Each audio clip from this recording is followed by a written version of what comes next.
Dalawang plato. I-promote mo na yung bugok. Oh, sobrang sarap yan. Kanina pa yan inaantay. Hindi na to. Dapat Ay, matulog. Kalahati.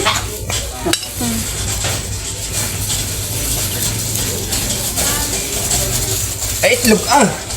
Itlog. Ay, bugok na naman talaga. Nga yung bubok Gusto niya ng mabaho daw. Ay, ako nag-aalingaso Tatong sa doon kayo mabigat. sa bahay. Para maganda yung pagkaano ko sa'yo. Sigaw mo yan, bugok.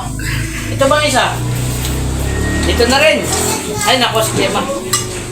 Iwan ko sa kanya, magkanong Ay, kanya. saan ang suka mo tayo kakain? Ay, ito ba Ayan, yun? yan. Sarap. Inabili. Dito yung amin. Kalahati. Sige, sige. Diyan may taas Ay, sa loob. Bayar ito. Wala ka bang pera? Wala. Pinalit.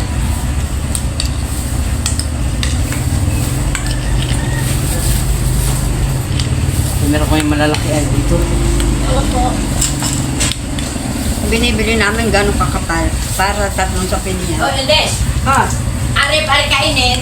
Ano yan? Lalabo ka mo, kahoy. Ang balimoy dito. Ang palagin tayo ng balimoy. Ang O, ano? Masarap na ginatan ha. Mahusay. Maganda yung kuya mag-aanda rin. Mahusay yan.